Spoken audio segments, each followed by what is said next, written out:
Nick and Vanessa Lachey. I am so excited to be talking to you about this special new season of Love is Blind coming out on Valentine's Day. How is it feeling? Season 8. I mean, we're celebrating the 5-year anniversary. We launched Love is Blind February of 2020. So it feels surreal, but it's also a really beautiful thing because people are falling in love with a show where the people who come on the show truly want to just be loved for who they are on the inside. And I love that that's kind of the ripple effect that we're putting out into the love world. Yeah. But we're honored to be a part of a project that, you know, when you start these things, you never know how they're going to go. And to see it growing and growing now in season 8, we've actually been greenlit for seasons 9 and 10. So this is something that that we're honored to be a part of and thrilled to see it grow. And the way people have responded to it, the comments we get from people, you know, constantly is that they love the show, which anytime you hear that, it's a thrill to be a part of something like that. It is so good, and I was lucky to watch the first 6 episodes before this. So They gave you, that's a very select few. I love that they gave you the sneak peek. well, and I'm glad they did because now because my name is Daniel and I'm a Taurus, and one of them might be giving me a bad rep. No. Wow, hold on. Don't put that out in the universe yet because everyone else hasn't seen it. We can't give away. This is hiding before then. This is hiding before then. So they'll be watching this when this comes out. Okay. We can't give away secrets, but I think Daniel redeems himself quite nicely. Let's just say. Okay.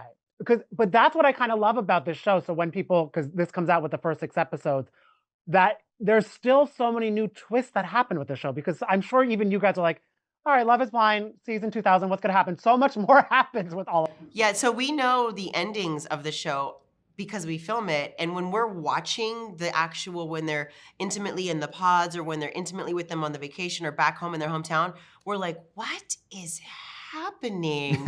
Because again, we know the ending. So when we still watch this, it's just fascinating because it's true, it's real, it's not scripted. This is how 2 individuals are trying to figure out their story of love, and in an accelerated process. You know, we're just kind of giving everything to them in 6 to 8 weeks. So it's fascinating. But I think the beauty of the concept of the formula is like at the end of the pods, I think, okay, they've got it all figured out. They're blissfully in love. Honeymoon. I do, and then we throw beaches. the physical curveball. Oh, I see you for the first time. Okay, that's we got to adjust to that. Then we throw in being intimate for the first time. And we throw in real life.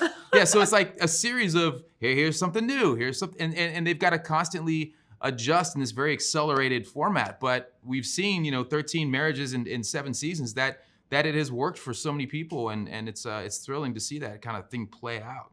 And what I love about going to all the different places, I mean, like, I felt like there were moments I was watching Fargo because that Midwest Minnesota accent, when it came through, it was so good. Just Minnesota, like, it just made me feel like I love all of them.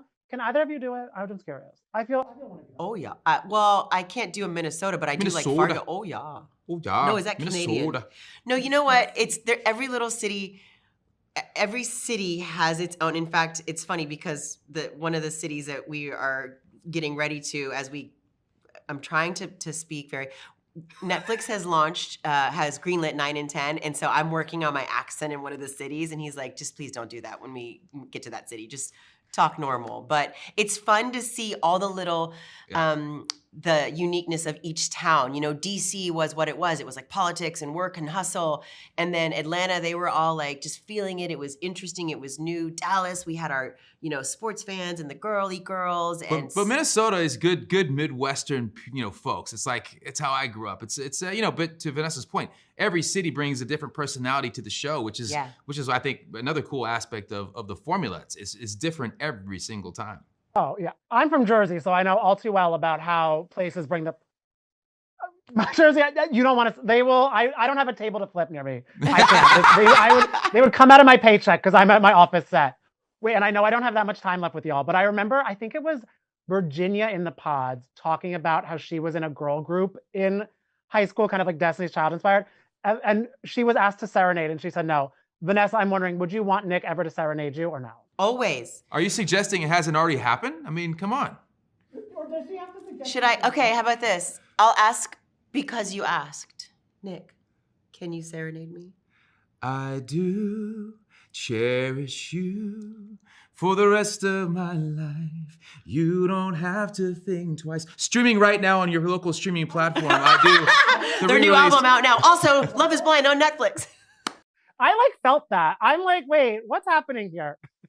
They did. They actually just, a la Taylor Swift, 98 Degrees, really just re-released their album. It's true. And it's the 98 Degrees version. So we actually did an interview with Page Six about it, so they already know.